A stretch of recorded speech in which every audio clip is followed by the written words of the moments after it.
Salam sejahtera, terima kasih karena bersama dengan saya di Nazilin Unity Channel. Satu lagi kejutan besar berkait dengan kes Abang Belon.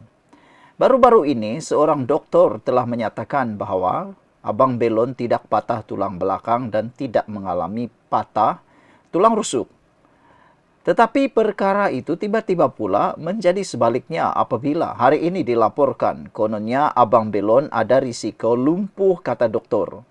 Sekarang kita tertanya-tanya, mana satukah yang betul laporan ini? Adakah laporan doktor yang merawat itu yang betul atau laporan ini?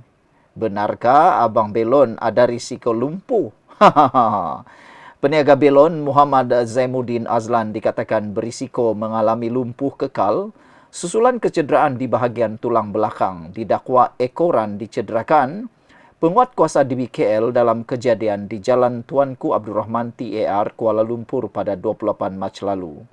Pengamal perubatan swasta Dr. Muhammad Hafiz Rizal memberi gambaran betapa kecederaan dialami lelaki yang dikenali sebagai Abang Belon itu sebagai serius berdasarkan laporan awal oleh hospital.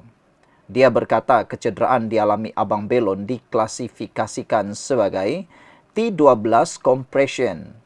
Menurutnya, Zainuddin berisiko lumpuh secara kekal dan perlu berehat dan tidak membuat sebarang kerja berat dalam tempo 3 hingga 6 bulan.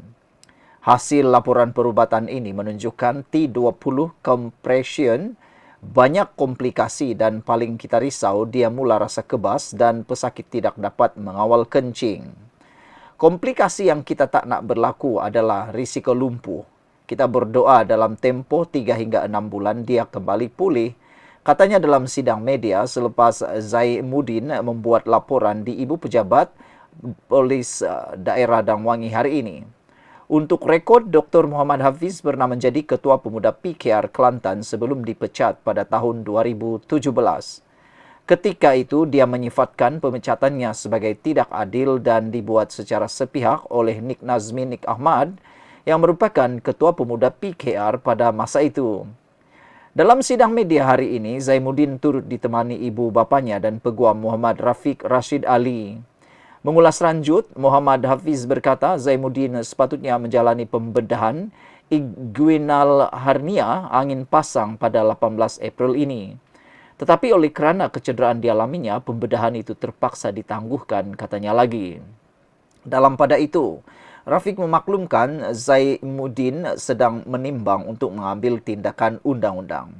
Dia berkata pihaknya berpandangan kekasaran yang dilakukan penguatkuasa DBKL itu tidak setimpal dengan kesalahan yang dilakukan anak guamnya. Ramai mengatakan DBKL hanya melaksanakan tanggungjawab sebab mangsa tak ada lesen. Betul yang dia boleh dikenakan tindakan, tapi adakah tindakan itu mengasari berpatutan dengan kesalahannya? Tindakan undang-undang akan dibuat selepas kita mendapat laporan perubatan penuh nanti, katanya lagi. Netizen sebenarnya suka dengan laporan ini. Ramai netizen kata, jangan alang-alang. Dalam bahasa Sabahan, jangan alang-alang. Kalau betul Zainuddin nak mengambil tindakan undang-undang, dipersilakan. Supaya semua kekalutan yang berlaku ini dapat diselesaikan dengan segera. Cepatlah ambil tindakan undang-undang. Pergi saman di BKL lah kalau betul-betul berani dan ada kes.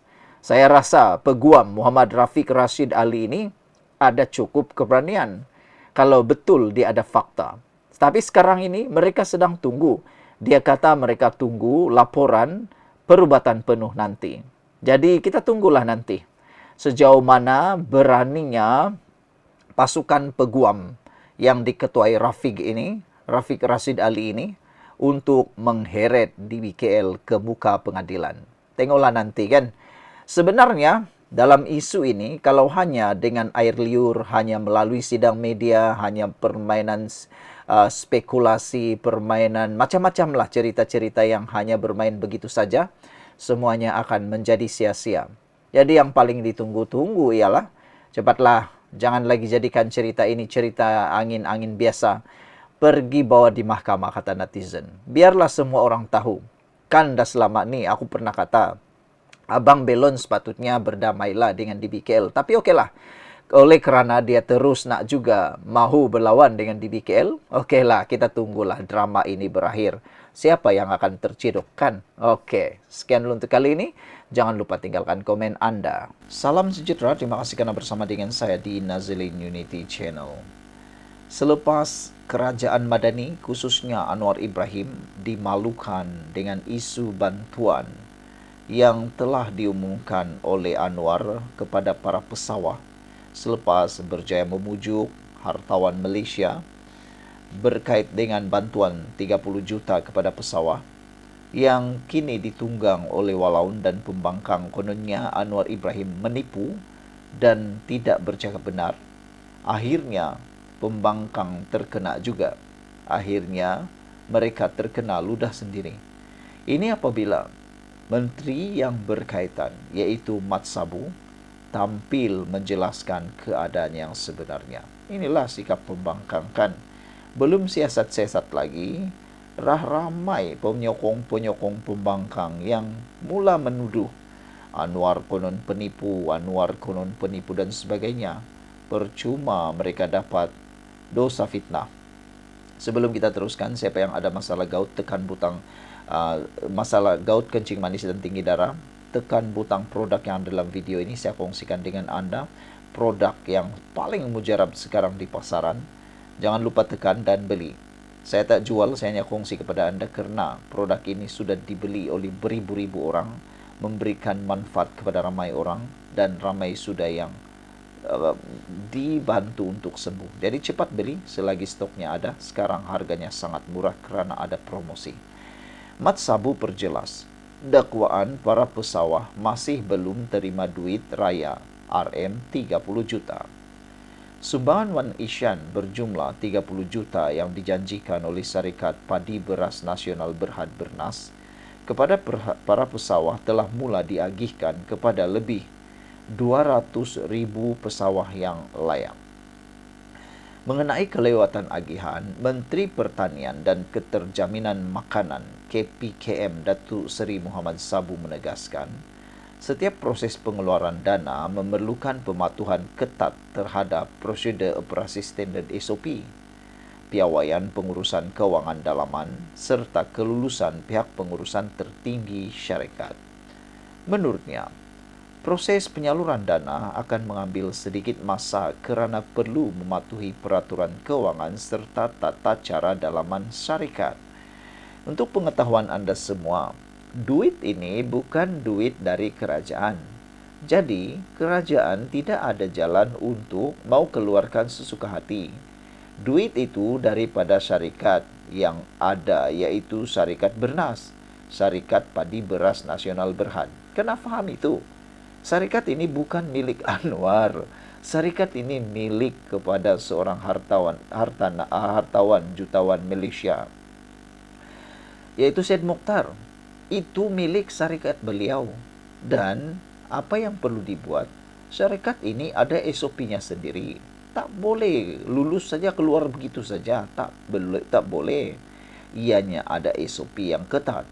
Jadi itu sebabnya pengeluaran ataupun pengagihan itu mengalami sedikit kelewatan kerana perlu mematuhi peraturan kewangan serta tata cara dalaman syarikat.